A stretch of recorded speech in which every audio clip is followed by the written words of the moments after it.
Watch Talk Heathen live Sundays at 1 p.m. Central. Visit tiny.cc/YTTH and call into the show at 512-991-9242 or connect to the show online at tiny.cc/callth.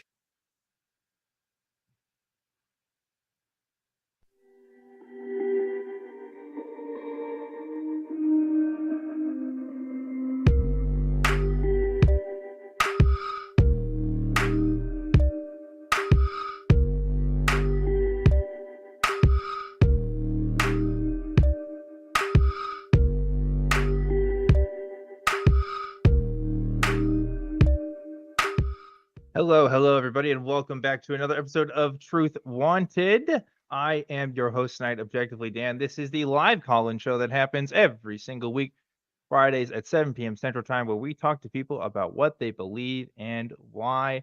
And every single week, I always have a special guest. This week is no different, despite what the intro just told you.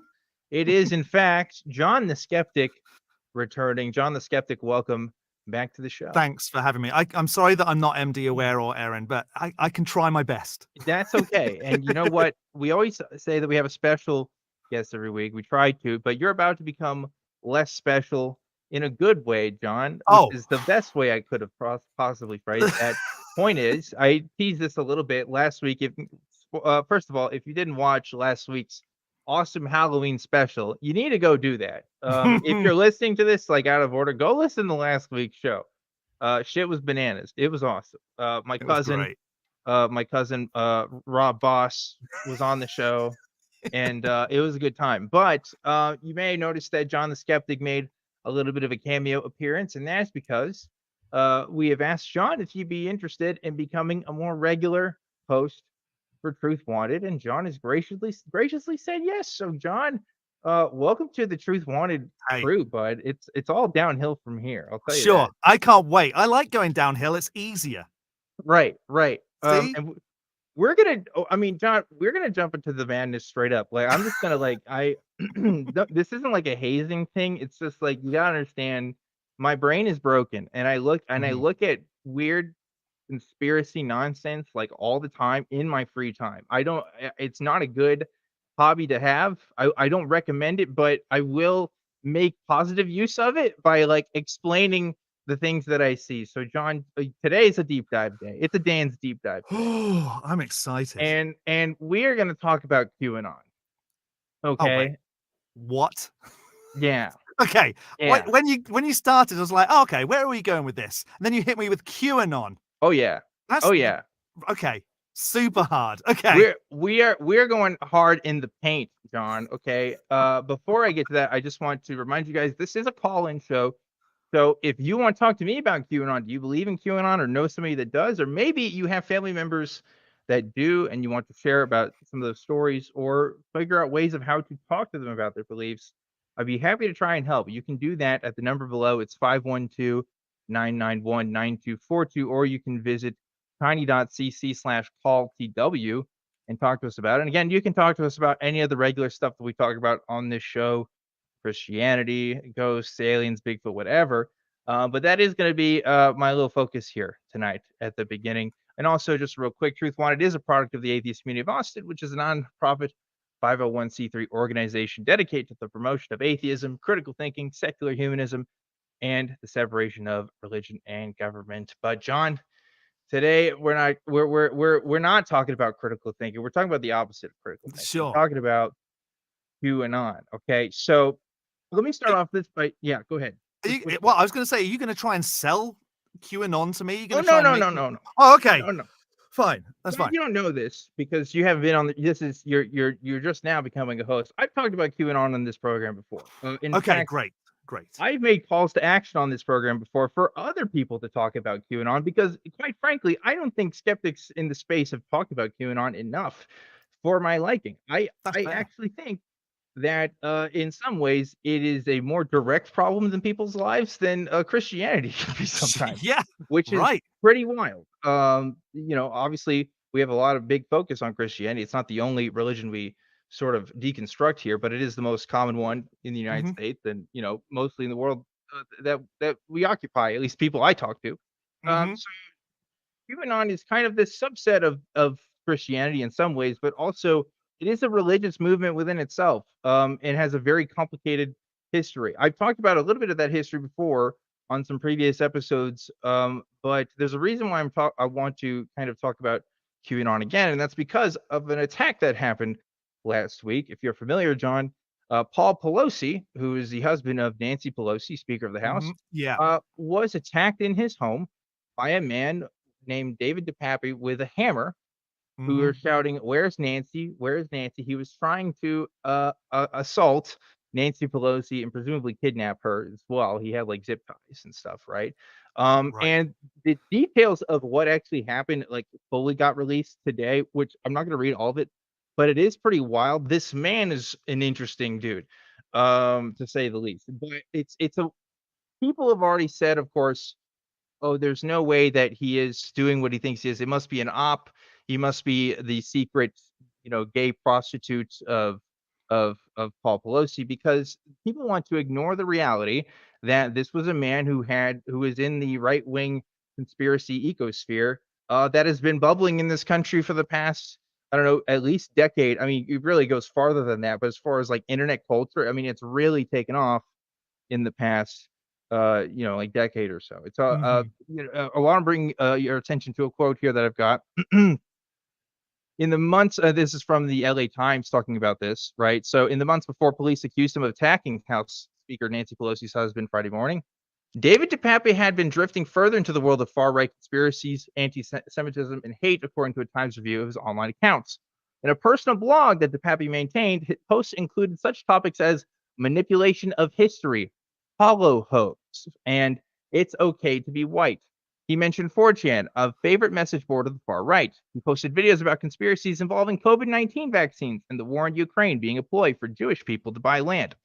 DePappy's screeds include posts about QAnon, an unfounded theory that former President Trump is at war with a cabal of Satan-worshipping elites who run a child sex ring and control the world.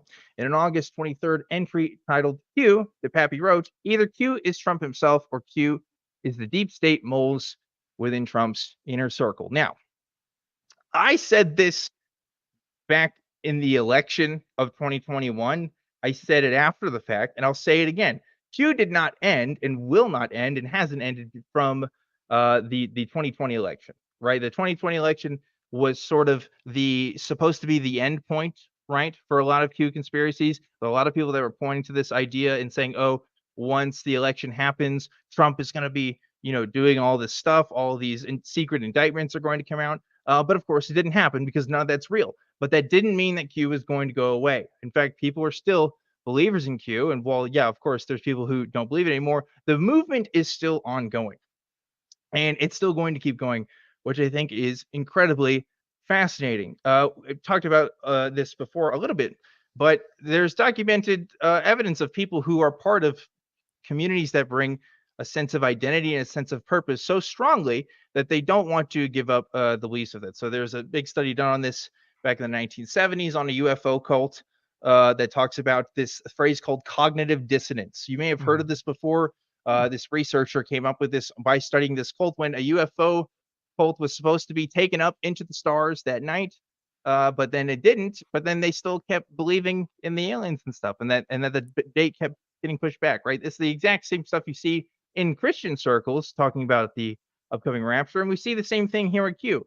And as a result of these beliefs, there's a lot of direct harm that comes in the world. So much, in fact, I've compiled a timeline here of some real world crimes outside of the one that just happened last week. John, you look like you have something to say. What you got? No, I'm completely shocked that there's a timeline of massive events. Yeah. I'm well, I feel like I'm going to put this on and I want to learn about QAnon. What is that? What This is that, a clown John? nose. It's a clown. And why do I have this? I don't know. But teach me. For the audio listeners at home, John just put on a cloud nose inexplicably. I think that's a Q John is what I'm going to call that. Q John. Q John. This we're not starting another religion tonight, Dan. No, not tonight. Let's not. It is kind of interesting because I mean, the Q phenomenon is not old, right? Compared to like most religious traditions, it's not old. It started in I mean, pretty much November of 2017. Okay. And there's already been so much traction that's happened because of this, not just in the United States, globally, actually. And we'll probably get to that in a bit, but I have to be mindful of time because, again, I don't know if I can cover everything that I have on this list here of everything that's happened, but I'm going to talk about some major ones. So here's the first major thing that's happened, okay, that happened here. This was in 2018, okay? In May of 2018, Michael Lewis Arthur Meyer live streamed a Facebook video from the site of a Tucson cement plant asserting that this is a child sex trafficking camp that no one wants to talk about, that no one wants to do nothing about. And the video was viewed 650,000 times over the ensuing week. Tucson police inspected the plant without finding evidence of criminal activity, and Meyer then occupied a tower on the property for 9 days until reaching agreement with police to leave. He later returned to the tower in July, whereupon he was arrested for trespassing. Meyer referenced QAnon and the hashtag where we go one, we go all hashtag on his Facebook page. Okay, so that's the first sort of quasi-criminal activity that's happening there. You see that, and it's like, okay, that's one guy, right? This one guy, and he has a belief. What's up with that? Okay, yeah, that's weird, but does that mean a movement? That's the first of about 20 things I have on on this list here. I mean, it's a lot. And it doesn't get better. I'll tell you that. I think that's probably the mildest thing on this list. I'm going to be honest with you. Oh, no. There's a lot. So again, I'm just going to go over some of the highlights. Okay. And here's another big one. This was one that caught, I think, the most mainstream media attention at the time that really brought more people to QAnon. This was the Hoover Dam incident that happened. Okay. So in 2018, sorry, I'm on the wrong part. Let me go back to this list. But yeah, it's a lot. It's a lot of stuff that I got here. It seems like it picked up a lot of traction as well during the pandemic because people were forced to stay in at home and had a lot of time to spend on the internet and were reading things and going, oh, this could be true. This gives me some hope.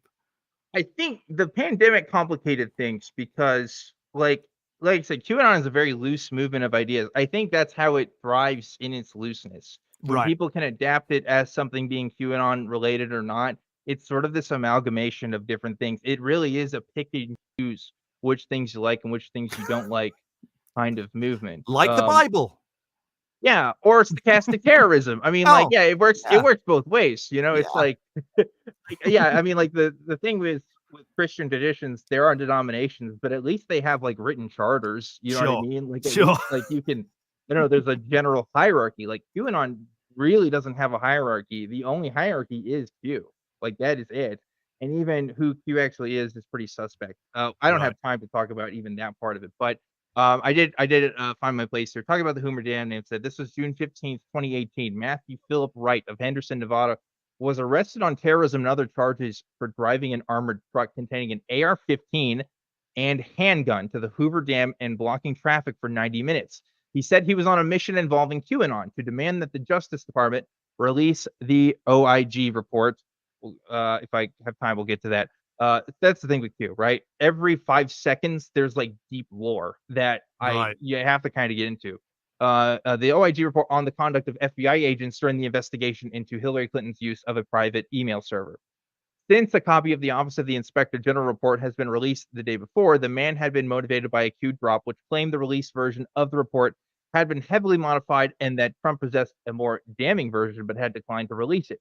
In video recorded inside his armored truck, Wright expressed disappointment that Trump had not honored a duty to look certain people up, asking him to uphold your oath.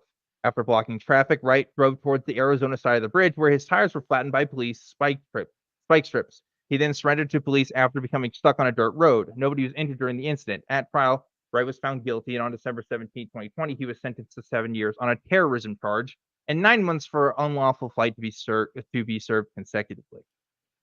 And it gets worse. Oh my word.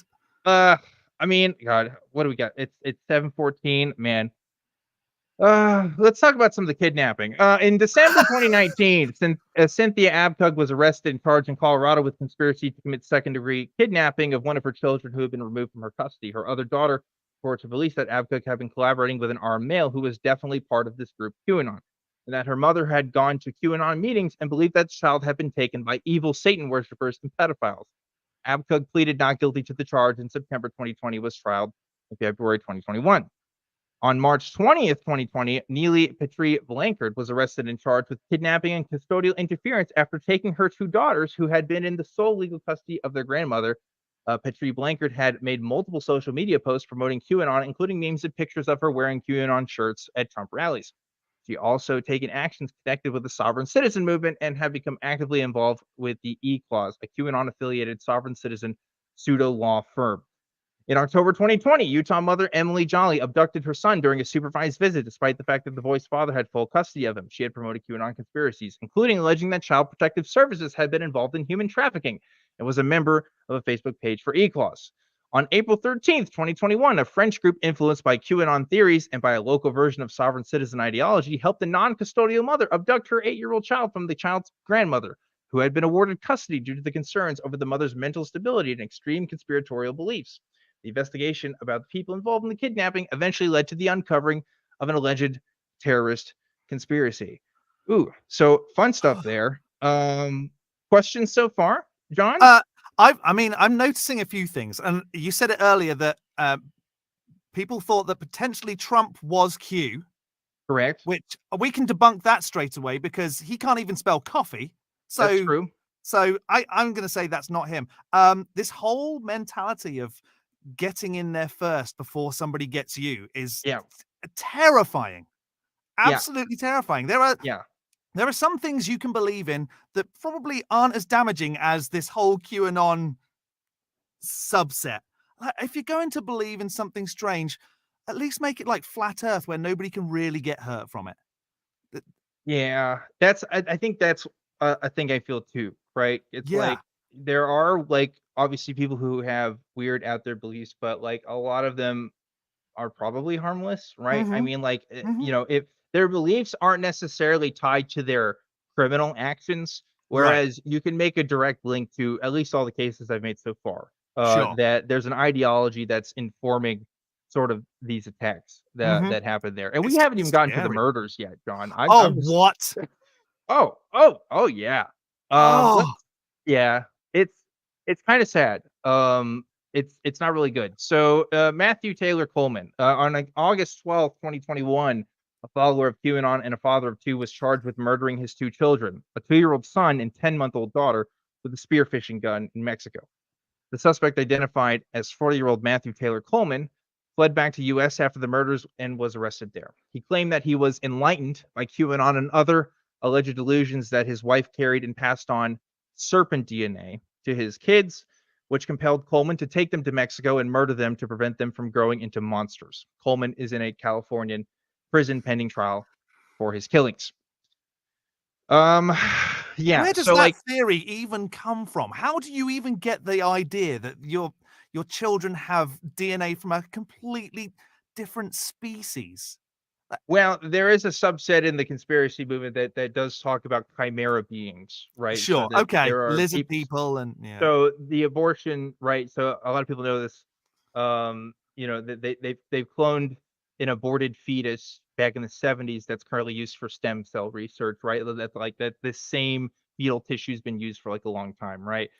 They think that that's evidence that they've been doing experiments with human beings and animals tied together to make like chimera beings and stuff, and all kinds of stuff. Yeah, I mean, but that's the thing, right? So like that in of itself is not a major Q thing, but it's still tied in this circle. Like that's what's so hard about pinning this thing down, is that obviously a man who does something like that, I mean, they have some severe mental issues, right? There is mental illness that is definitely a component of a lot of this.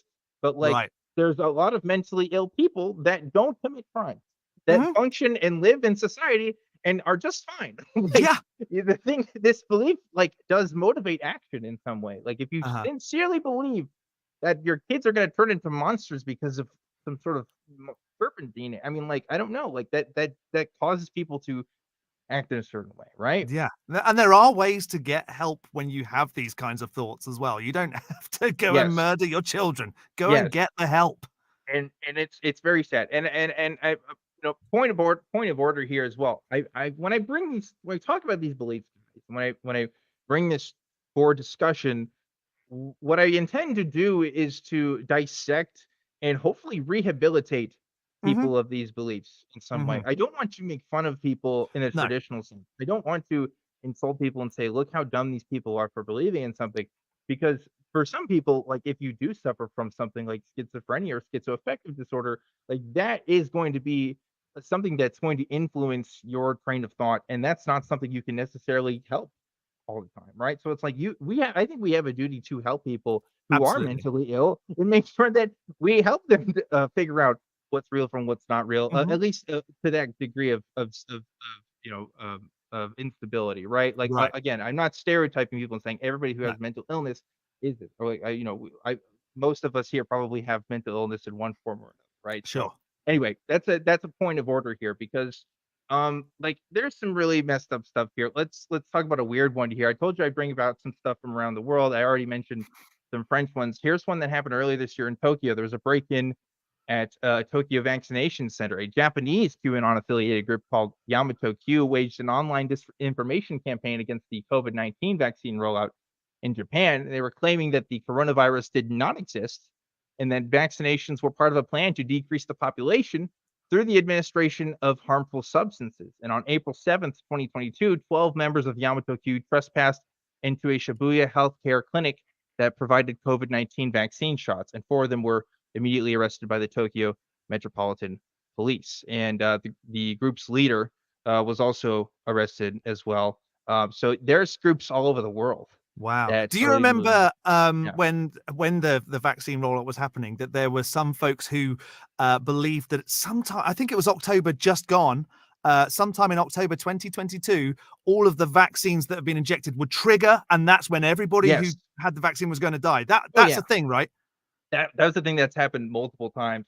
Sure. I heard last month that all the power was supposed to go out too on a certain Oh, day. I mean, really? like these kinds of rolling dates also tend Yeah. to It's happen a another lot in rapture. Q. Like the thing about Q and these Q drops too is Q figured out pretty early on, well, somewhat early on. Later on, there were some ones that did include times that were wrong. Mhm. But for most of the posts, they kind of figured out not to post specific dates or times Sure. and to be very vague because whenever they did post specific times, like shit just didn't happen. Yeah. Like it just, Ah, and so, funny you that. know, they kind of had to, play with the expectations of their audience a little bit. Yeah.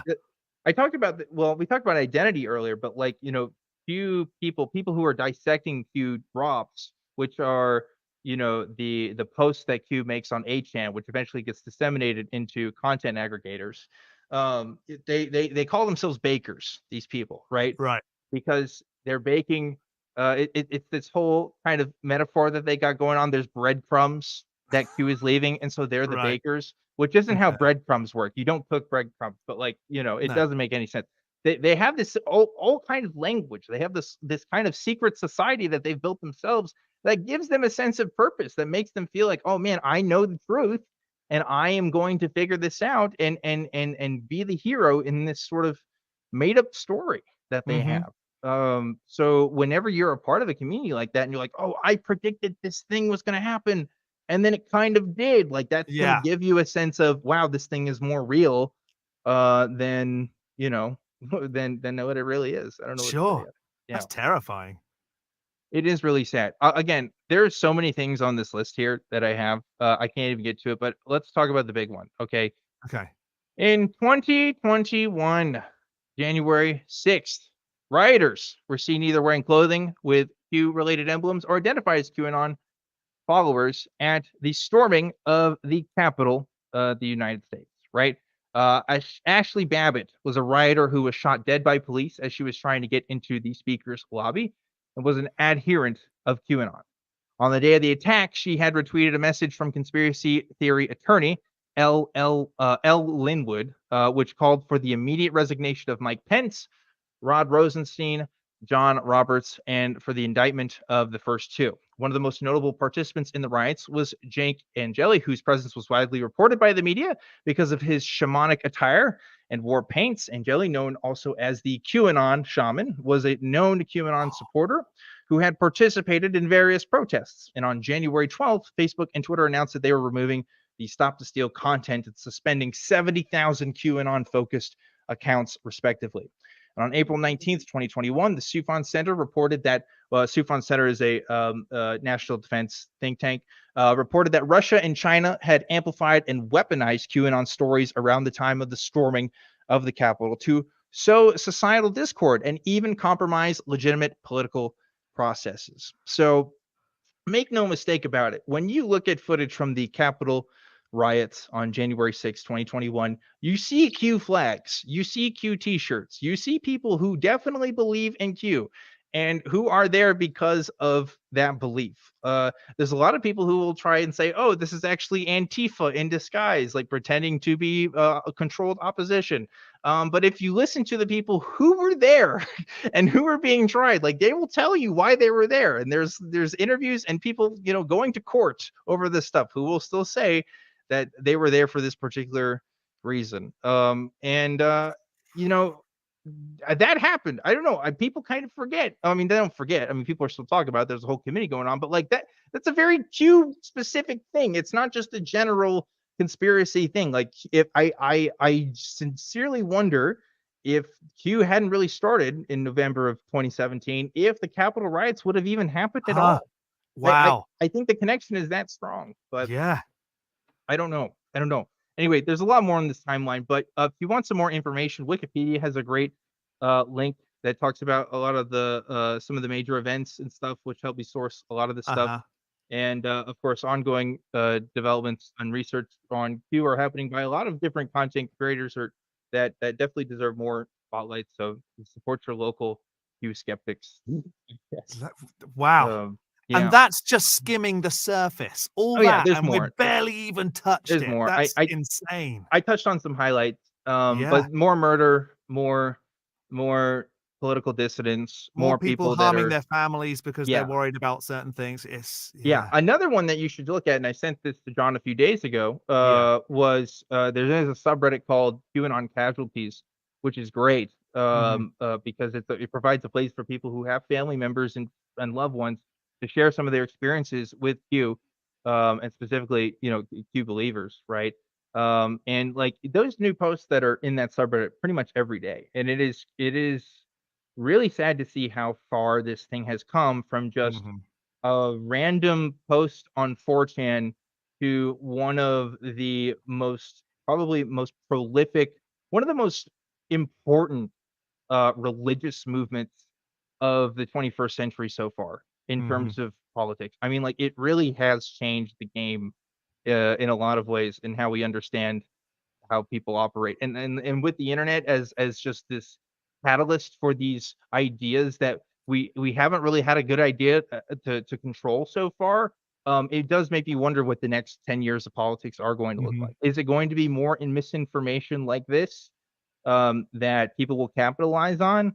Or are we going to find ways to strongly regulate this kind of information from even getting out in the first place? I don't know. There's a lot of debate on it still. But quite frankly, I do think that at least on Twitter and Facebook's account, too little too late for a lot of the stuff that they did for taking down groups and stuff like that. I mean, this stuff was going on for way too long. And, of course, Twitter's all up in the air now as well with the change of ownership. Is that going to be policed as well as it was before? Or is it... Who knows? Yeah. Who knows? But yeah, Q still out there. It didn't die in 2020. It's still happening. If anything, it got bigger. Yeah, I don't know. It's hard. So I've read some different things about. It's hard to know exactly how many people count as Q. I've read different numbers for different things. I haven't come to like a good timeline to see. Are there more people now than before? And it's also hard because you have to figure out what does it mean to call someone a Q person? What if they don't believe Q is like actually Donald Trump, but they believe something else? Maybe they believe a related conspiracy theory that came from Q. Does that make them a Q follower? Like it becomes way more complicated, really, really fast. Yeah.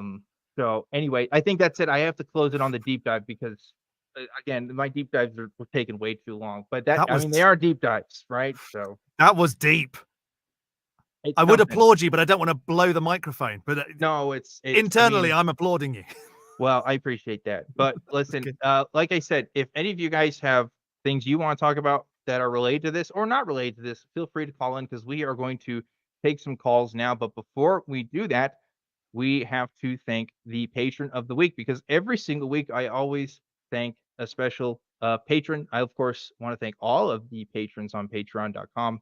But everybody hopefully gets a shout out eventually.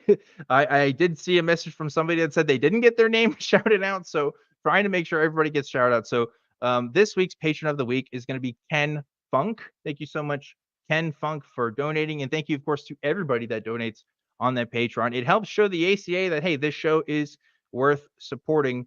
And of course, myself and Jon and most of the people, actually everybody you see on camera are volunteers of the ACA. So we don't personally profit off of this.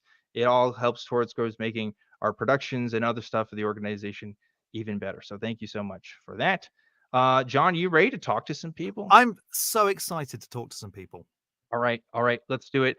We're going to talk to Whisper, who is calling in from Utah. Whisper, you're live on Truth Wanted. What's up? Hi, hello. Hello, how are you? Hi. Good. I mean, depressed because of the state of the world, but that's not going to change anything. Don't I know it? It's been kind of awful lately, hasn't it? Yeah, I better get over it real quick because, like I said, it's not changing anytime soon. So what are you going to do, you know? Right. So my topic is that QAnon theories are deadly and their pervasiveness in culture is damaging to everyone, not just the people who believe in it. Because the I like people your thesis, who believe, and you don't even have to defend it. I immediately agree with you there. But Yeah. yes, go ahead. Tell me about that. I want to hear the more. people who believe this are the ones in power, and they're making policies based off of these beliefs. And even just like the little things, for example, like COVID isn't dangerous, or ivermectin will cure you. That stuff put my dad in a coma when he tried using it to try and cure his COVID. He'll never be the same afterwards. He's blind. He doesn't have movement in his hand. This stuff is dangerous to everyone. Mm-hmm. I agree. Even just like the little things, just like little bits and pieces will pervade itself into religion, and those religion will, like here in Utah, all the policies are built off of the local religion, which kind of sucks. Right. So Jon made a joke earlier about how he doesn't think that Donald Trump is Q. And actually, it's funny because, of course, Donald Trump has been asked several times about the Q phenomenon.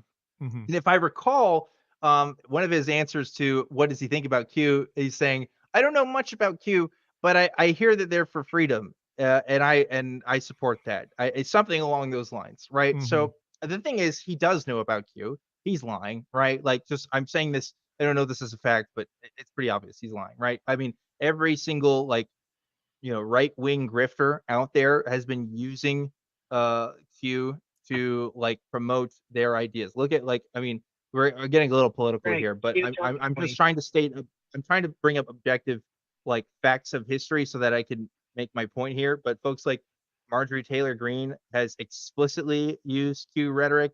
I'm trying to think of some other people.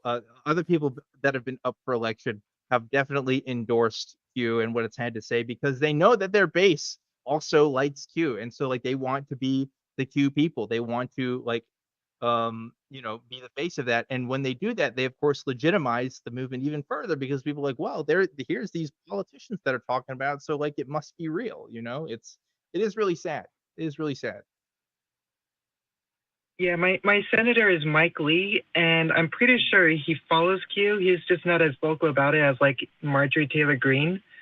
He's definitely at January 6th. Definitely, I'm positive that one. And I'm doing my best to try and vote him out, but it's scary about how these beliefs are managing to invade their way into our public consciousness and our culture, even when we don't want them to, even when it's harmful. And that's dangerous. Innocent people keep getting hurt by these ideas. Like all of the I think Pizzagate was one of them. That was the one where that guy went into that pizza shop and started shooting, if I remember right. Yes, Pizzagate just to talk briefly about it, it's probably one of the big inspirations for why QAnon took off the way that it did, because of the public nature of that, and because it was such a talking point within these kinds of circles already. Q, like, if you look at some of those Q posts, like, indirectly mentions John Podesta and indirectly mentions stuff that happened with Pizzagate to sort of like further this narrative that, like, yes, your suspicions about this event were true, and that you should use that to, inquire about these other things. So yeah, like Pizzagate was definitely a part of this larger narrative, and it also was endorsed by some politicians, although not as much as Q was. Q came a bit later, of course, and became more mainstream. And the more mainstream it got, the more acceptable it became to just say stuff that's not true about, conspiracy Right? stuff. It's pretty wild. Yeah. Yeah.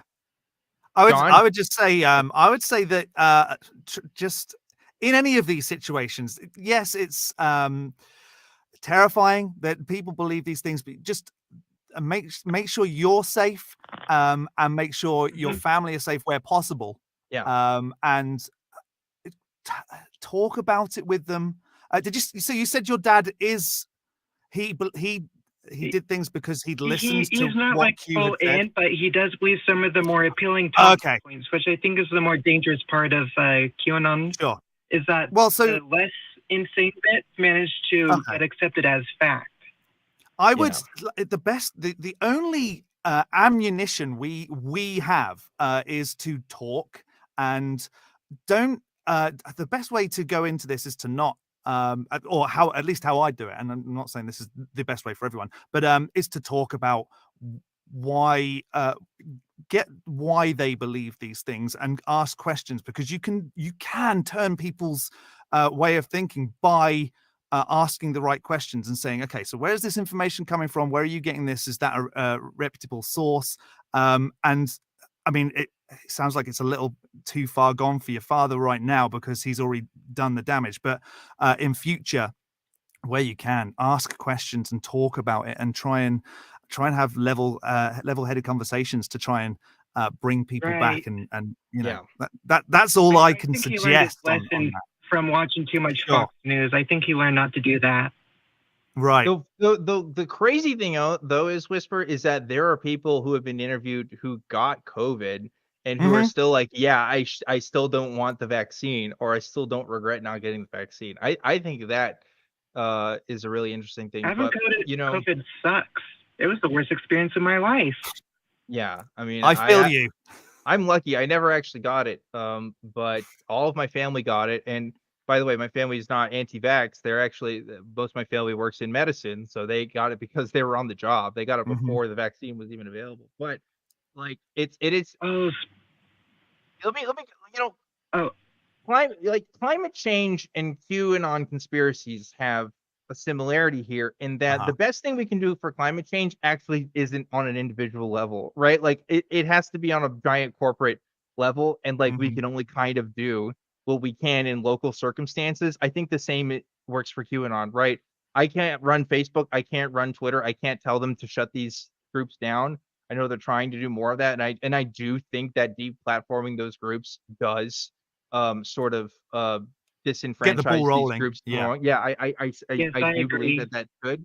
But like, you're right, it's like the best thing I think we can do, John, is like, if you can perform the emotional labor of talking about it with people I do sincerely believe that you're more likely to convince somebody than just like a stranger that you meet on the internet, or just somebody on Twitter that you just find, right? Because like there is more of a rapport that's already built there, right? Yeah. So I hope things go well with your dad, Whisper. Yeah.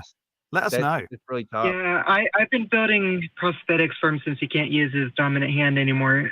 I love him, but he fell for something dumb. But the damage is done, so I can't do anything about it except help him move on from that. Exactly. Which is hard. Well, here's the thing, right? Like, it's not going away, and like more conspiracies and more beliefs that just aren't true are still going to keep happening. So you can still help him by helping him figure out what's true and not true in the future, when inevitably the next big thing comes in, and the next big talking point. happens. Like I wouldn't give up hope yet. It can still be an ongoing conversation of trying to help figure out what's true and what's not true, right? Right. Yeah. It's like they tend to legitimize like the media. They tend to legitimize the small talking points so that they can further bring in the stranger talking points and like It's true. Okay, I guess you're going to do that. There's nothing I can do about it because I'm not a news corporation. It's true. It's true. There is a focus on the possible rather than what's probable, right? Right. So it could be possible that Paul Pelosi had a secret prostitute that he saw when Nancy Pelosi was away on vacation, and somehow it got out of hand, and this is all just a cover up. Or it could be that Nancy Pelosi is a very hated figure among certain circles, and this dude's post history definitely suggests that she didn't like him or he didn't like her. So what's more probable there, right? Yeah. I mean that's really how you have to think about it. Gets him every time. Yeah, exactly. Which is a good tool. But anyway, and the good thing is, I'll just to add in just ever so quickly. The good thing is you don't have to know a lot about a lot to ask questions either. So. I love just go in with it's my favorite hobby. Yeah, there you go. That's the best way to be, in my opinion. I love that. I agree. Asking questions is always a good thing to do. But Whisper, we're gonna go ahead and let you go so we can talk to some other folks. But thank you so much for calling in. You. Yeah, and hopefully your relationship with your dad improves. And I encourage. Let's be real. We all probably have family members that believe somewhere on the spectrum of this, right? I know I do. I mean, yeah. It's something we all have to deal with, so we might as well figure out how we can do it the best way possible, right? Right. Yeah. My dad actually is, he works for the Ministry of Defense, and he has some crazy ideas. It's probably not a good idea to say that, really. He works for the Ministry of Defense. Yeah. This is a conversation for another time. He's a lovely man. Well, we're going to get some leaks on that in a bit. Yeah, we will. But first, I want to tell you guys about how you can support the show. One of the ways you can support the show is by donating to our Patreon, as I mentioned before, tiny.cc/PatreonTW. And of course, you'll get a shout out during the show. And there's also different tiers for some other stuff that you can check out if you decide to donate. Another way you can support the show is by becoming a member. If you want to do that, you get emojis in the chat. Your name gets highlighted in the chat, and you will be immune to chat timeouts. And you can do that all for as little as 99 cents per month, which I think is a pretty good deal. So check that out if you haven't already. One other thing, if you shop on Amazon, then you can support the ACA at no cost to you. You just have to visit tiny.cc/AmazonSmileACA and designate the Atheist Community of Austin as your selected charity. And Amazon will donate a portion of their profit directly to the ACA, which I think is pretty cool, right? If you're going to shop on Amazon, which I'm sure most of you do, might as well just tack that on there, right? And there's a time of year coming where people will be shopping a little bit more than usual, so now's a good time to definitely do it. That's true. And we'll talk about some stuff you can actually get as gifts maybe a bit later. But for now, we have, of course, the thing that we show every week. We've got the promo showing you some of the other productions we have at the Atheist Community of Austin. So check it out. Thanks for coming in and joining us, and I guess kind of helping us shake off the rust. It's been like a 3-year dry spell. So if I'm a little bit awkward, don't. I promise this never happens. Just kidding, folks. I'm not Bob Ross or Rob Koss or whatever. I'm Objectively Dan, and I've been in costume this entire time. I fooled you guys. Can you believe it? I know. How could you? We will pray, we will burn, we will celebrate Jesus, and push back the forces of darkness on the year's most evil night. We are children of the light, and we will not tolerate darkness.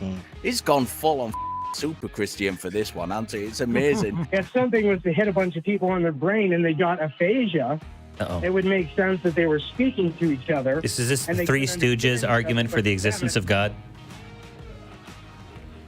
When you're having the conversation with somebody about agnosticism, that you're on the same page. Right. I don't see what's so hard about it. Don't get hung up on words, Patrick.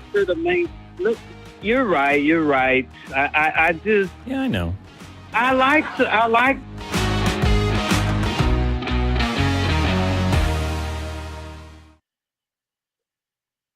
And we are back to the show. Welcome back to Truth Wanted.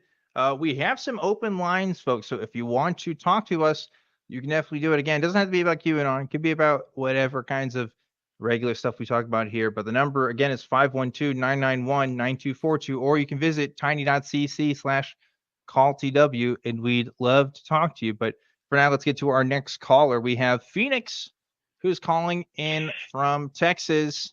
Phoenix, you are live on Truth Wanted. What's going on? Oh, I just missed my chance to talk last week for the Halloween show. So due to the technical difficulties with new equipment at the studio. But I just wanted to talk about some of the crazy experiences that I used to have back when I was a believer, a polytheist.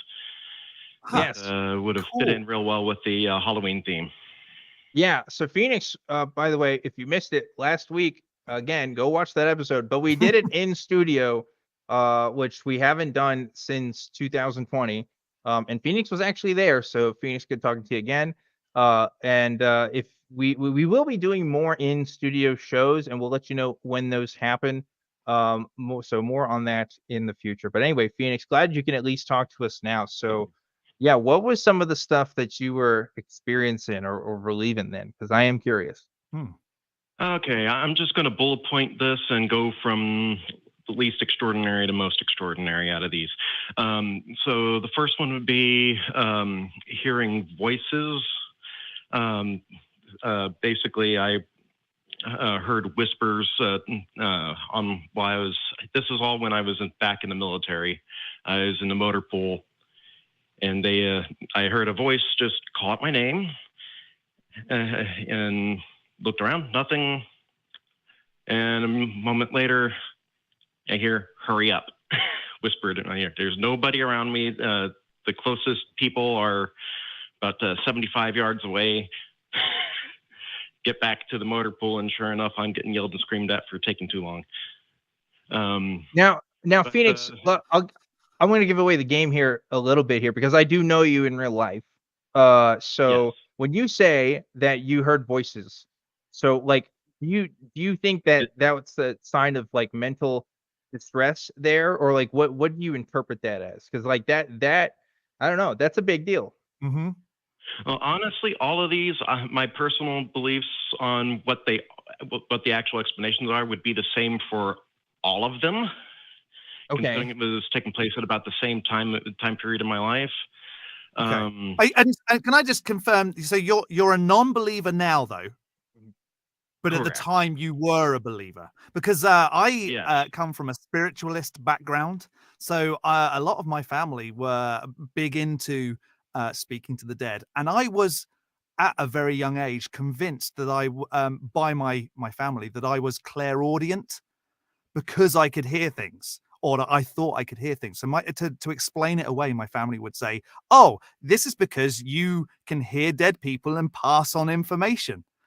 So it'll be interesting to see where you go with it. Yeah. Well, that one was an actual audible one. At the same time period in my life, I was also seeing the. I had like a little cat-sized shadow that just. I noticed, I was staring at it, and then suddenly it bolted away and then darted around the building, and I couldn't find it after that. And it was in a fenced-in area, so I had nowhere to go. I would also see shadowy figures that looked like they were hooded, robed, standing on top of buildings looking down at me while I was out there, too. But then jumping to something even more extravagant would be the... time when I went to, I had just pulled up to my parents. Oddly enough, I was stationed within driving distance of home, so I didn't have to report that. And I just pulled up to my parents' house, and as soon as I put the vehicle into park, suddenly I found myself not in my car, but kneeling on a red cushion, a blood red cushion on a stone floor in a dark room where I couldn't see the walls or ceiling because it was so dark. And there were two cups made out of bone in front of me, one filled with blood, one filled with ash. and I had dipped my thumb into the ash, dabbed that on my eyelids, dipped my fingers into the blood, and ended up and drew lines down over my eyes and cheeks and across my nose. And as soon as I finished doing that, suddenly I found myself back in my car again with my hand up exactly where it was in the ritual. And I was like, what the hell just happened? It was just as vivid as if I was physically there. Now, but was there anything on your eyes after you? Was there Nope. anything there? Nope. Okay. No. It was just like suddenly I was there and then I wasn't. Right. But the most the craziest one though was I was this was a very stressful time in my life, and I'll get into what was going on here in just a moment. But the most extravagant one was I was having a dream. I was talking to my higher self, or my spirit guide, or whatever name you want to give it.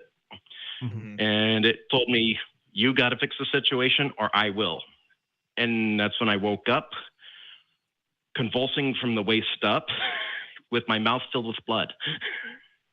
Oh no! Wow, Phoenix, this sounds like something more serious than just, I don't know, a dream. Like, have you had this checked out? Like, honestly, like, what has anything come of that? Because Okay, so now we get into the explanations for what I think. Okay. Yeah. Cool. Okay, so this was an extraordinarily stressful period of my life. I was exploring my spirituality. I believed myself to be a vampire and otherkin at the time. Yeah, dude, otherkin. It's been a minute since I've talked about otherkin, dude. Like, that's like 2014 Tumblr era shit, man. I love that. I love that, dude. Anyway, continue. I'm sorry.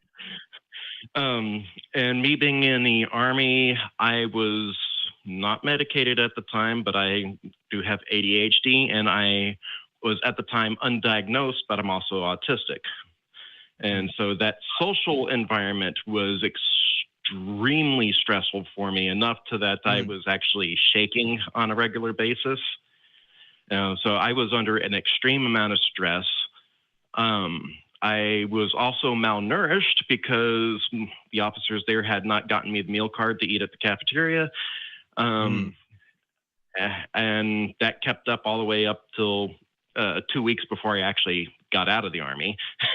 Right. So I had to buy my own food, but then my roommate would steal it as soon as I brought it home. So fast food was all I could, dollar menu was all I could afford to eat on a regular basis, given that so I was significantly malnourished, pretty much. Yeah.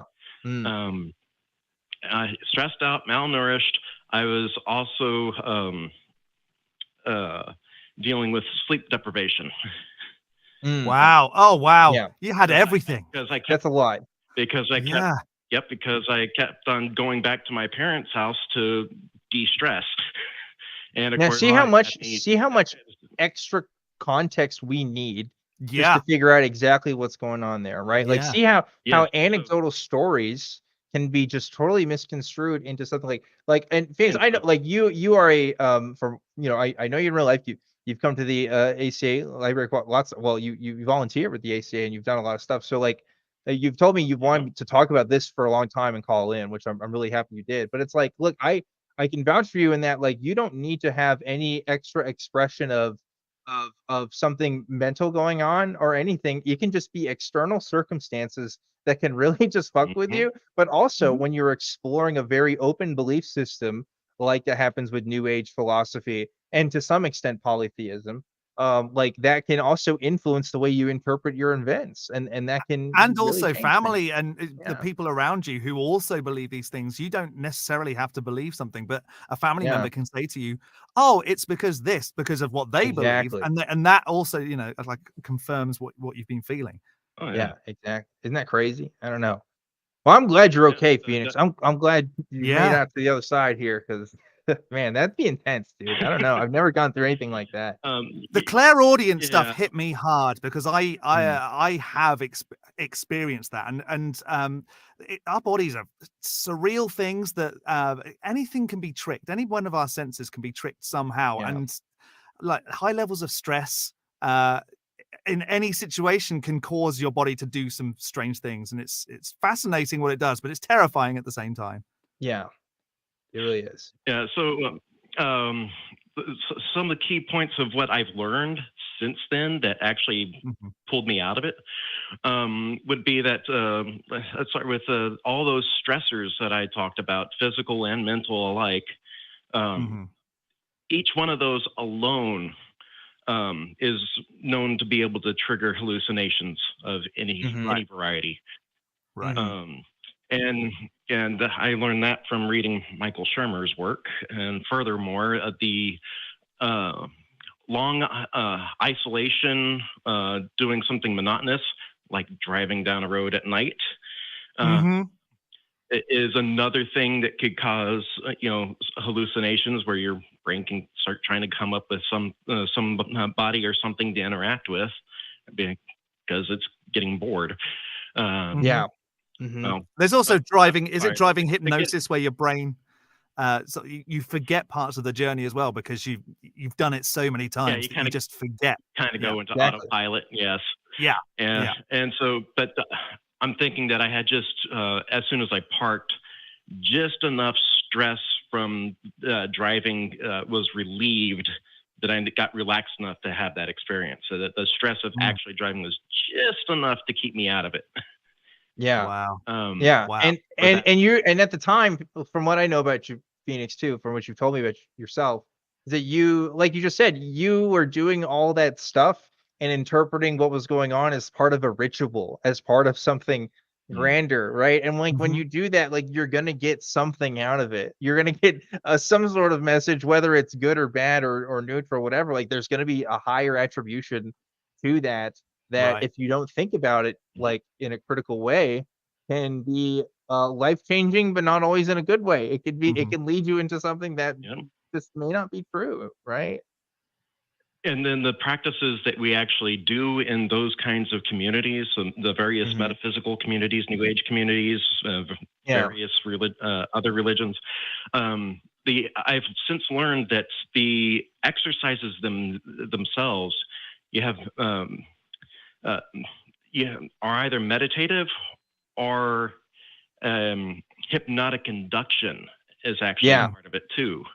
And definitely. Of course, there have been multiple studies with that. And so common things that you encounter with a meditation with the brain scans is that you have your sense of spatial awareness reduced. That's the part of the part of you that keeps your awareness centered inside your body. So people leaving their body, astral projection sort of stuff, or becoming one with the world or one with God, sort of thing. That is a result of that section of the brain being, that function being reduced. And then on top of that, your reality checking system is also reduced. So what normally would happen would be your brain goes, okay, I'm having this experience. Let me go and double check this against my past experiences and see if it maps to that. But that you're 100% right. That function in your brain is reduced, and so you're starting to have these experiences in an altered brain state that your brain is now accepting as factual right off the bat. Right. And then that gets put into the bank of experiences it checks against later, so that when it is functioning correctly, it's going up. It's looking at false data. To go, oh no, this is real because we've had this before, and so you end up building up that background, and then you have the common practice of visualizing so vividly that the common exercise would be you have an apple in your hand, and there's an apple in your hand, and the idea is to get to the point where you can't differentiate between the imagined apple and an actual apple. Right. People actually, they lord that over. This I've actually Phoenix, to do it. There's a lot of so combine all that together. There's interesting scholarship on interpretations of mystical experiences, right? It's very interesting when we talk about, you talk about brain states. People with who suffer seizures in the temporal lobe can also experience the same things that people have done under like these mystical conditions, right? Like you can really look at different areas of the brain and see like which areas are lighting up when you're experiencing certain things and figure out exactly what you're talking about. These fact-checking parts of the brain may be off during certain sets, and it makes you do and experience these weird and crazy things, which people interpret as the divine, right? And I think that's like the heart of a lot of religion right there, which is a very sobering thought. It's just like, oh, we've just been tricking ourselves with And our also, brains. But you know, when you've had these experiences as well, because you can't necessarily explain them away, you start searching for them to happen again. So your brain's already locked on to going, I need this to happen again so that I can then prove that it actually happened the first time. And then you're finding biases and things. So yeah, the brain's a fascinating thing.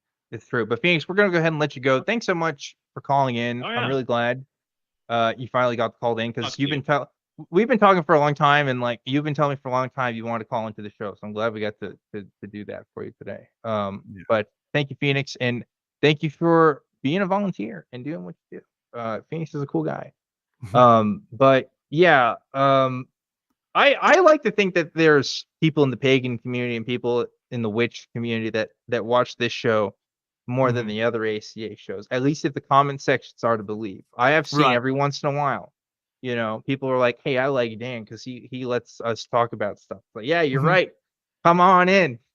We're just an open house full of all kinds of it's weird fascinating stuff. as well. It's Bring fun. it in.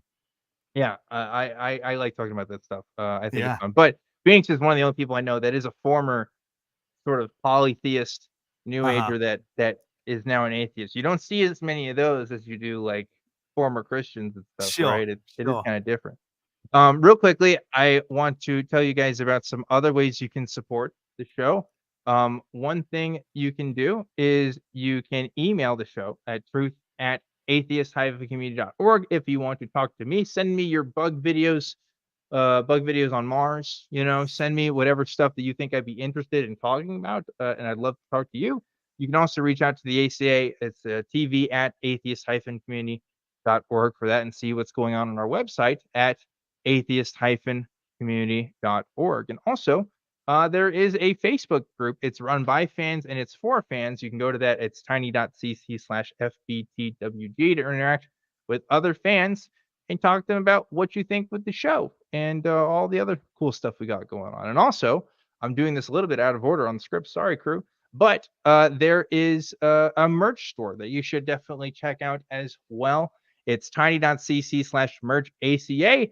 And I was not kidding. I mean, Rob Boss was not kidding when he said that the painting that Rob Boss did, a Rob Boss original, would become the shirt of the month. So that's what we're doing this month. Check that out if you haven't already. We got happy little trees on there.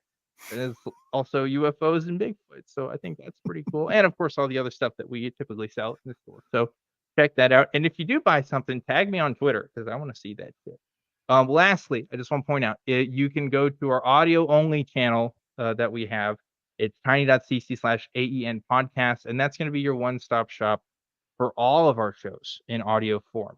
And you're going to find Truth Wanted on there. You're going to find Nonprofits on there. You're going to find Talk Heathen on there, all the other fun stuff that happens at the ACA. So if you're like me and you just like the audio stuff, check that out. John, we've got open lines right now. Right. Open lines. Open So, lines. I was thinking I could go back to the timeline, but honestly, it's kind of depressing. Yeah, like, I don't want to be a downer. You know what I mean? I didn't enjoy seeing you just slumping as you were going through. I was enjoying listening to the stuff and learning something, but as you were going into it, you're like, oh, you could just see the sadness on your face, and I felt sad over here. What is there to say, right? What is there to say like that hasn't already been said? I think there's new and interesting things about the phenomenon of Q that I think is to everyone's interest and benefit to study, if not for your own personal, like, ooh, look at this weird thing, but also like because friends and family that you know are going to run into these ideas and how they respond. You need to have an idea of what's going on so that you can protect yourself. Yes, 100%, 100%. And like I've been thinking a lot recently about like Kanye West's stuff that's been happening. I don't know if I've talked about that too much on the show, but like, oh my goodness, like Kanye West is probably doing a lot of the stuff he saw because he was running into Q adjacent stuff, right? Right. Like for those who like are living under a rock and don't know what's happening there, Kanye West, richest black man in the world, and also one of the most popular rap artists and producers of all time, has been off the rails and talking about anti-Semitic conspiracy theories that have just been really, really bad. I mean, like he's one of those like he's basically promoting Black Hebrew Israelite theology, which is this idea that Black people are actually the real Israelites that are talked about in the Bible and stuff. So they're the real Jewish. So he doesn't think he's being anti-Semitic because he literally thinks he's Jewish. But like everything he's saying is like white supremacist talking, and he's such a mainstream person. We're not talking about some guy in an apartment somewhere posting on the internet. We're talking about, again, one of the most famous people, like in the music world and in the fashion world, probably too, right? And people idolize him, so they're going to Yeah. just take everything that he says and go, "Oh, Kanye thinks this, so I should probably think this too." Yeah. Yeah. I mean, like I've already Terrifying. seen it. I've already seen it online. I've been seeing people talk about it. Kyrie Irving, NBA player, also recently posted an anti-Semitic documentary that was on Amazon on his Twitter and has been suspended temporarily from the NBA for a bit. And a part of me makes you wonder, did he do this because of Kanye? Because I saw an interview with him where he also thinks he's like a kind of like a Black Hebrew Israelite kind of guy. He also thinks he's like one of the Jewish people. So it's like, I wonder, is Kanye influencing this, or is this just like a separate thing? Because it could be they both just came to that conclusion themselves. I mean, it's not unpopular, but I mean, it is out there. I don't know. I don't know. Well, I guess it's unpopular, but it's a thing. You know what I mean? It's an established thing. Yeah. I don't know, John. And I think I don't know if people do like talking about QAnon because do they want to admit that their family have these beliefs, and you know what do they do about it? And I would also like to know, what can someone do if their family is involved with QAnon? Are there places to call and speak to, or are we on our own if we discover that a close family member is diving into this? I honestly think that a lot of the stuff that comes from Q adjacent circles, I think like a lot of people don't even recognize it as being Q related. So they just kind of think it's just general conspiracy stuff, or even just general right-wing stuff. So that there may be a problem in identification there. But to your second point, what can people do?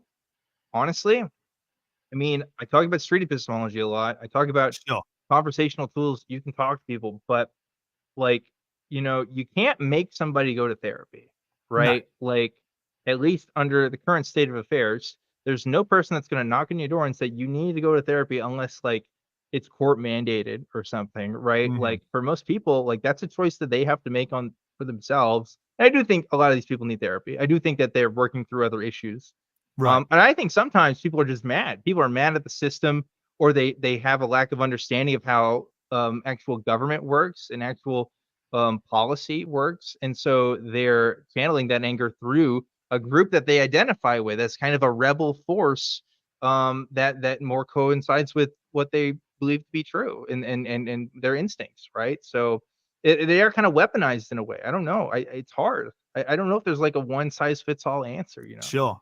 Yeah, and because it's such a wide net, recognizing it is going to be very difficult. But you said about there are some folks around the world that are QAnon theorists, and I'd like to know kind of where, because I'm from a country where that sort of belief is not very well known. It's not something that I feel like Brits would believe in. Well, it's funny you say that because there is an international following, and stat that I have here is that 1 in 4 Britons are said to believe in QAnon related theories, though only 6% support QAnon. So again, it goes back to this, and the original link to this is from The Guardian. The article is called 1 in 4 Britons Believe in QAnon Link Theories Survey, right? Wow. And this was from 2020, I think. Okay. Yeah. So I pulled this up because, again, 1 in 4 Britons believe in QAnon conspiracies, but only 6 support QAnon. So do you see the distinction there? It's like, like they don't even realize where a lot of this stuff is coming from, or at least related to, but they still think it's true. But they may not even realize it's part of this larger political sort of movement, political religious movement, I guess, is both. So Yeah, yeah, I mean, right. it's more common than you think, man. It's more common than you think. 1 in 4 is insane. That's a big number, and Yeah. like there's way more Americans. I guarantee you that. I had to look at the numbers. I actually I'm surprised I didn't pull that up. But yeah, like Yeah. it's out there, But that's man. the same amount as non-religious belief in the States, right? It's 1 in 4 people are now saying that they're not affiliated Oh, with a I don't religion. know. That's higher than what I would thought. I don't know. I've Hey, seen listen. I've seen Pew Research statistics. So that's a side issue, John. Because like when you talk about how you identify atheist versus non-believer versus Yeah. agnostic, that becomes really difficult. A lot of people don't agree on what those words mean. So Okay. Well, there's see, some I've been noise to a few there. conventions where they say Yeah, but like, that's the most people don't go to conventions though, you know what I mean? Like No, a lot of that's the fair. casual we're weirdos because we Yeah, we talk are. about this on the internet like all the time. Like, most people don't give a shit. Most people just kind of live their lives. So I Right. think they probably have a different idea of how they categorize their beliefs, right? I don't know. But hey, we do have some other people that Oh, want great. to talk to us. So I think we should Let's do get it. going on that. I think we have we've got these are some interesting topics. Let's keep on the Q train here. I'm gonna talk to Fat Man, who's calling from Oregon. That's Fat Man PH with a PH. Oh, cool. Fat Man, you're live on Truth Wanted. What's up? That's right. Thank you for taking my call. I've just got a question. Do you think that there's a connection? I know that there's somewhat of a connection. Do you think there's a big connection between QAnon and people that are Christian nationalists, or do you think they're one and the same? Or 100%. I want to know what your thoughts are on it. 100%. So again, my brain is broken, and I have a Gab account. Okay, if you don't know what Gab is a right-wing social media platform. I get emails from Gab, and they one of the founder of Gab has recently written a book about Christian nationalism and talking about how cool it is, and he's promoting it directly through the email list for his website. Basically, he's got everybody's emails on the website, so he's been promoting this thing. Wow. And let's be real, a lot of cute people go to Gab, right? Marjorie Taylor Greene also has famously been saying very recently that she supports Christian nationalism and thinks it's awesome.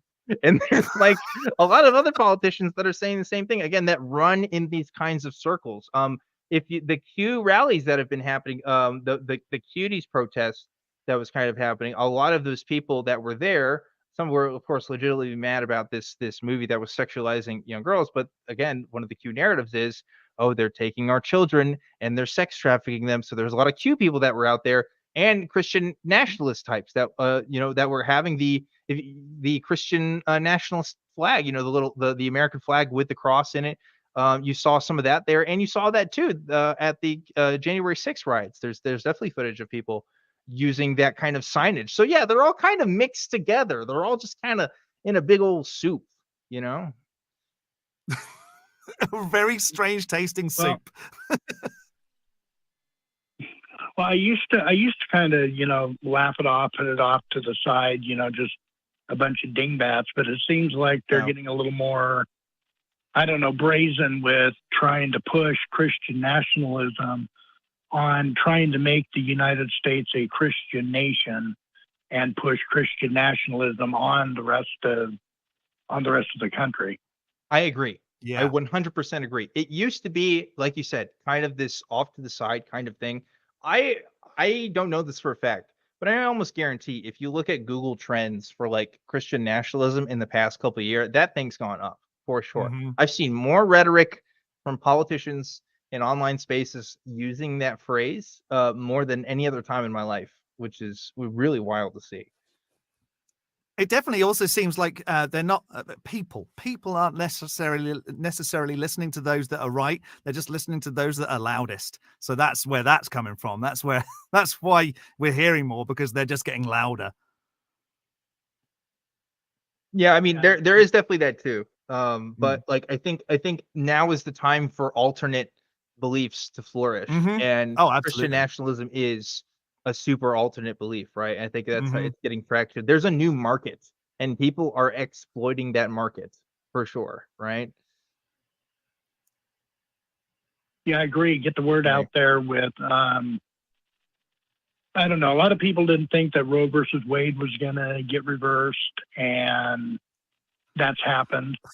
I mean, it's just, you really got to, you got to get the word out there, let people know that Christian nationalism, I don't know, it kind of gets me a little worried. It's out there, and maybe I need to do a deep dive on Christian nationalism, right? Because it wasn't always this popular, right? It was definitely more of a fringe belief, but there's definitely been some more mainstream rhetoric talking about it and becoming more mainstream. So anyway, Phatman, was that all that you had for us? Well, I just want to say one more thing. Ironically, it seems like it really went on the rise with when we elected Donald Trump, who I would argue, I'm an atheist and I know more about religion than he does. I mean, what do you think? That's fair. I think I would say most atheists probably know more about religion than Donald Trump was. I'd be willing to go so far as to say that. Even I do, and I was never Christian. Yeah, it's not that hard. I don't think it's that hard, but it is what it is. But yeah, like I can't recall Trump speaking to Christian nationalism in particular. I don't know if he actually even said the words, but also, like, I've been seeing in the past 2 years, kind of since he's left office, more people talking about it now. There was a Christian nationalist rally that happened recently in Missouri, I think. Wow. Like last weekend, I think it was. Something like that. I don't know. Like, there's more outspokenness than there was before, and Trump didn't help, right? Trump didn't help with that. So, Anyway, Phatman, we'll go ahead and let you go. Right. But thanks again for calling in. Thank you for taking my call.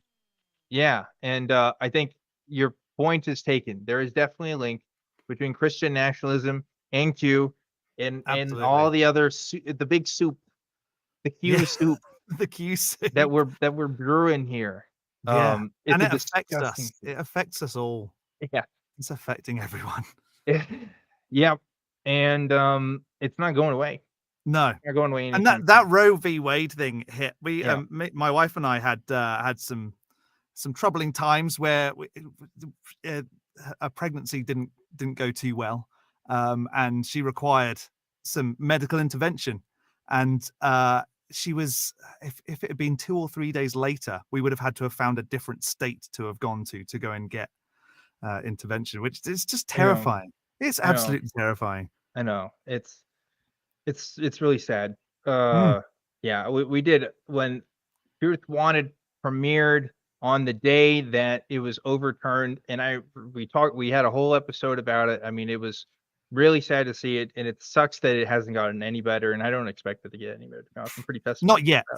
I think it will eventually. I think the younger folks are more outspoken and getting better education. I don't think it's going to be that long before there's a turn. I suppose we'll see. Yeah. But we do have some more people that want to talk to us.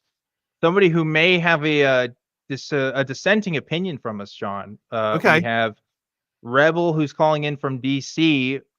Rebel, you claim that there is some truth in QAnon theories. Is that right?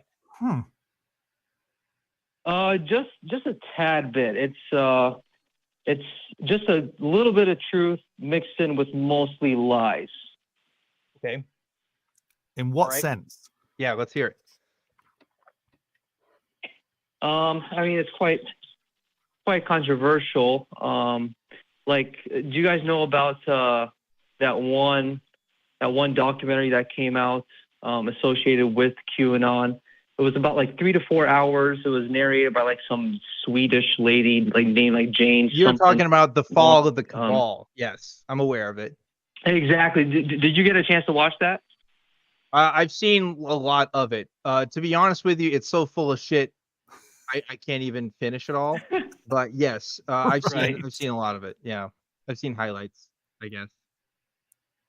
Yeah. So the sort of, the darker, more evil part of it about these rich elite people being involved with the child sacrifice or trafficking, abuse kind of thing. That part I do believe to be true.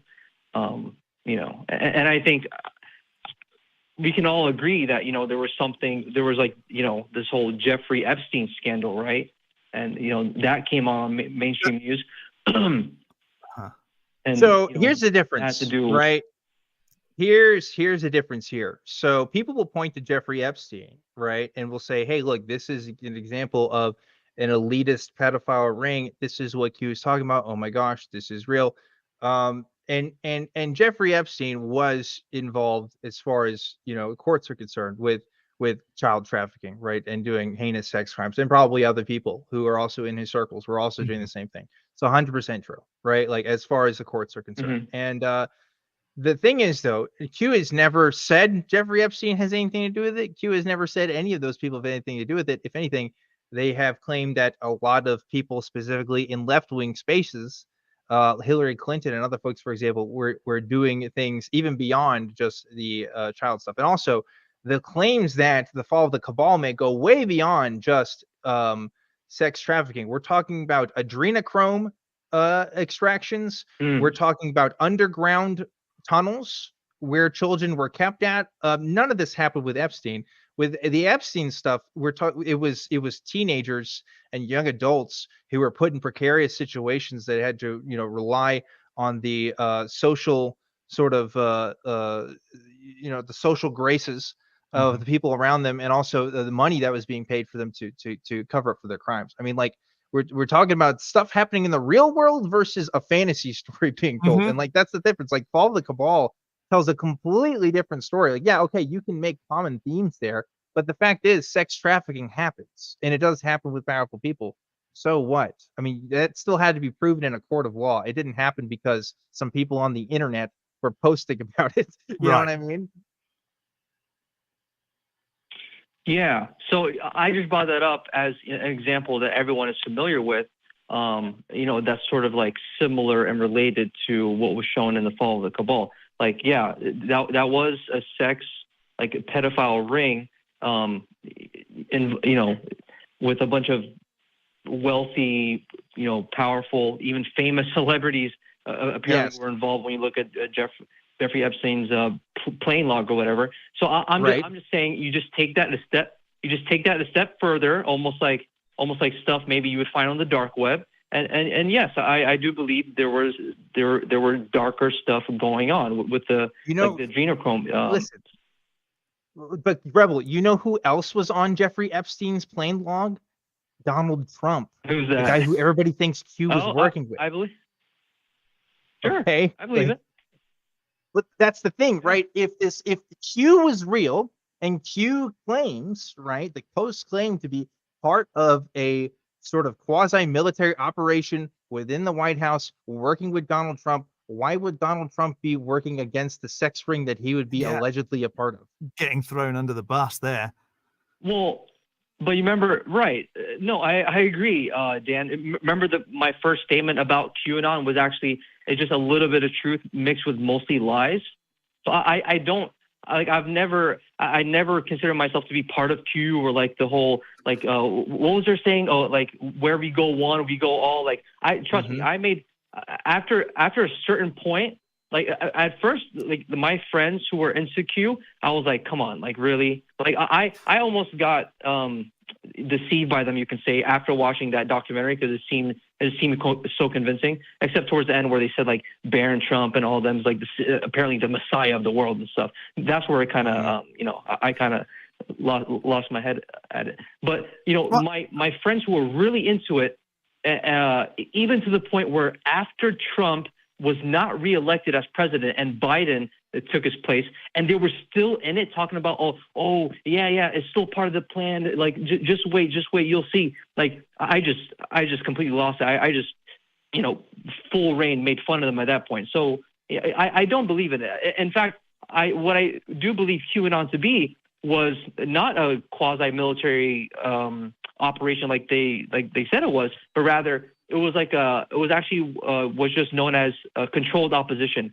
I believe that was headed by our intelligence agencies, like mostly the CIA and probably FBI as well. Well, I don't think that that finding a situation that kind of fits a square peg with a square hole, but it's like a slightly different square to the one that you're putting in, that doesn't necessarily make something true. It's with everything, you can find something that might fit to kind of bias you to getting some confirmation on this being true. I think I'm not with you on this. I'm not following this. Yeah, I mean, like, here's the thing, right? When it comes to the Epstein stuff, okay, if you look at how the case was built against him and what they had to do to gather evidence for that, absolutely zero of it came from anything Q related whatsoever. It came from the testimonies of real victims, and it came from the testimonies of real people that actually work with him in these spaces. Like, again, rich people cover up their crimes. I mean, that's nothing new. If the documentary telling you that was like a revelation for you, I'm sorry, but that's not very significant. It happens all the time. It really does. And it was particularly scandalous, if only for the fact that it happened for so long with Epstein and because he knew so many people. I mean, that's why it really blew up. But like, you know, I don't know. The idea that Q is controlled opposition is weird because I don't know why the CIA would actually make a controlled opposition force to invade the Capitol building, one, but also, like, I don't know whose interests they would even be serving at that point, because they're not making Trump look good. They're not making Democrats look good. I don't know who they're making look good at that point. Like, I don't see how that would even function. But, you know, and here's the thing too, right? People that I listed earlier in these crimes that have happened, the guy that just attacked Pelosi, they have a long history of posting online. They don't need to be paid by the government to do what they did. I mean, they just did it, you know? Like, it's because they think it's the right thing. Yeah. I mean, I don't know, Rebel. I don't know. I'm not convinced as you are, Yeah, I guess. Well, What do you think? Well, by the way, Dan, do you remember me from my call the other week, right? With yes, with your friend Blaine Blathius or whatever. Okay, cool. Yeah. So, what was I gonna say? Yeah. So, the one thing I tried to mention twice on that show, but somehow, you know, it was not heated, but there was a lot of things being said, and you guys had a lot of thoughts, so I wasn't able to bring it out. I was gonna mention the fact that, you know, the astronauts that I was mentioning, they are all like, they're all part of Freemasonry. Okay, like, they're Freemasons. Okay. And in fact, one very we gotta biblical. I don't mean to interrupt you, but like, we do have a general policy where we try to follow the topic that you told the call screener about. And I know that you previously talked about this subject, but, like, you know, keeping things on track. I mean, I guess I'll address it since you brought it up. The fact, you know who else is a lot of Freemasons? A lot of FBI agents and a lot of CIA agents, because it's an old. You ever been to a Freemason lodge? It's old white dudes that just hang out, and it's a boys' club. That's it. Guess what? I was look, I'm serious. I'm an Eagle Scout. Okay. A lot of people who work in scouting are also Freemasons, because it's like a very similar type of organization. They actually have a sub-organization within Boy Scouts called the Order of the Arrow, which is basically Freemason light. Okay. It's a social connection. It's like the Skull and Bones Club at Harvard. Okay. Yeah. It's a secret group, but it's just for rich people to, like, have their little clubs and, like, and get their political connections. I mean, like, yeah, a lot of the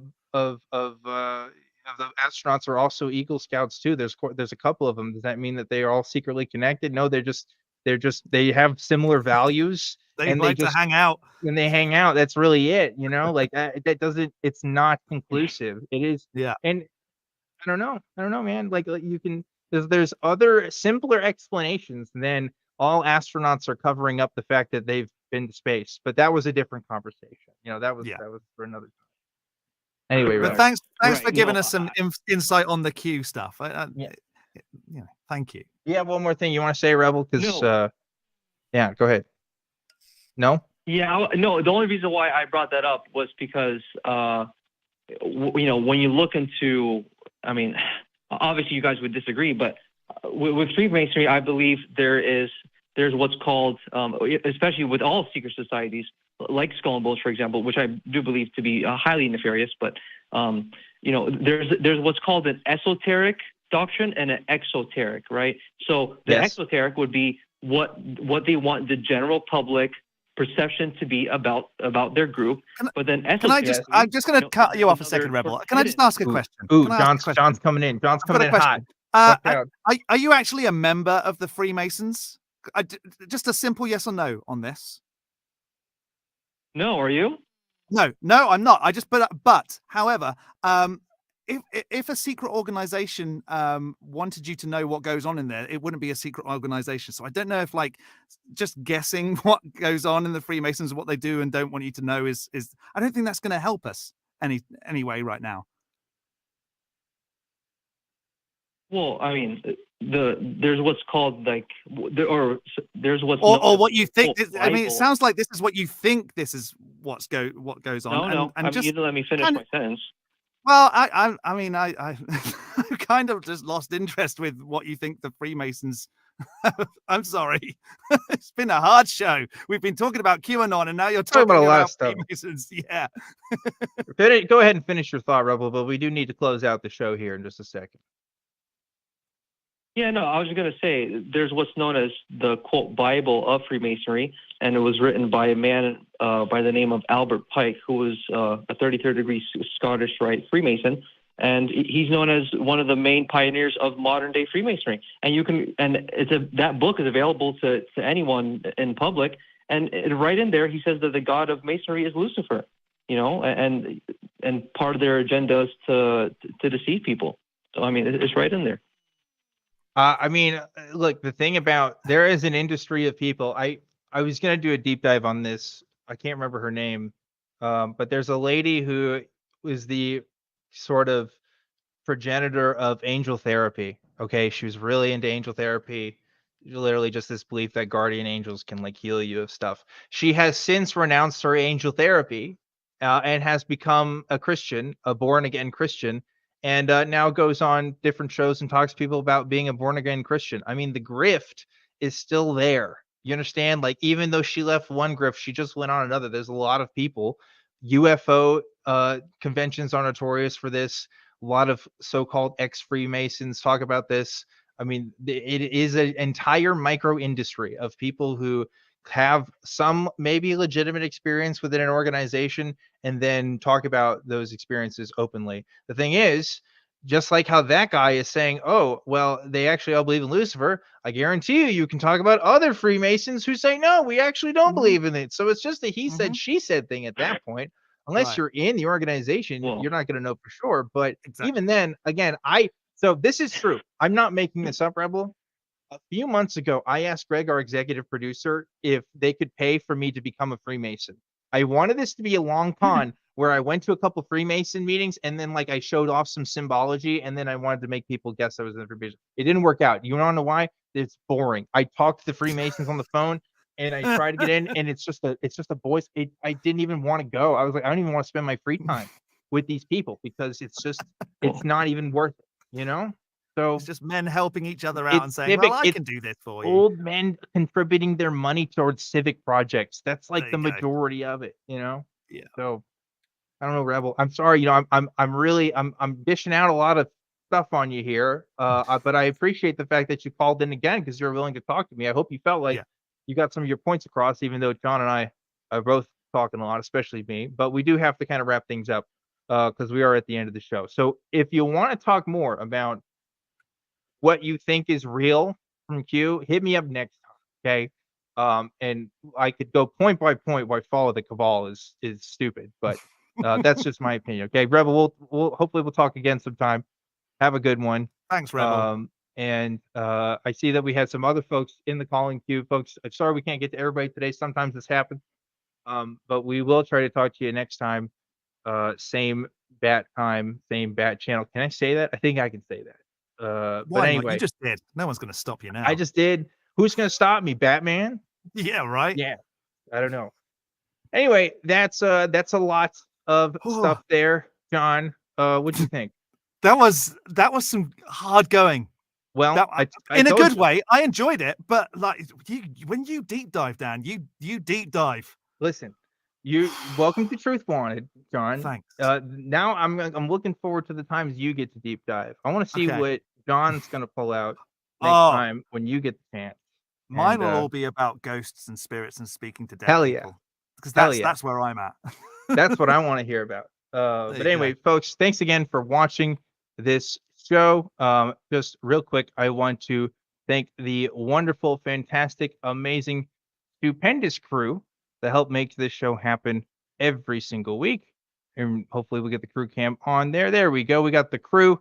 They're working behind the scenes, making this show happen. You guys rock. And of course, I want to thank everybody that calls into the show, whether you agree with us or not. You guys help make this show happen.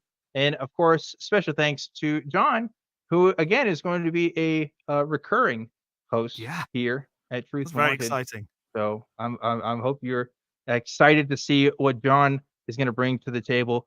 But for now, that's going to be it for tonight.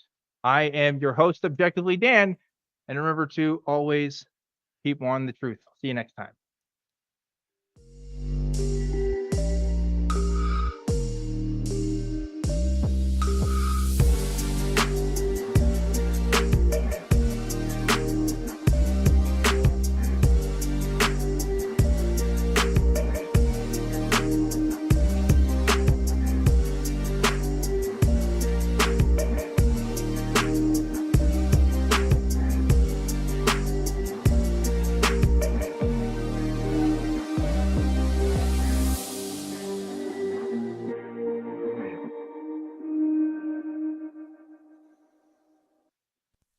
Watch The Non-Prophets and join the hosts in the live chat, Sundays at 3 p.m. Central, between The Atheist Experience and Talk Hidden. Visit tiny.cc/YTNP.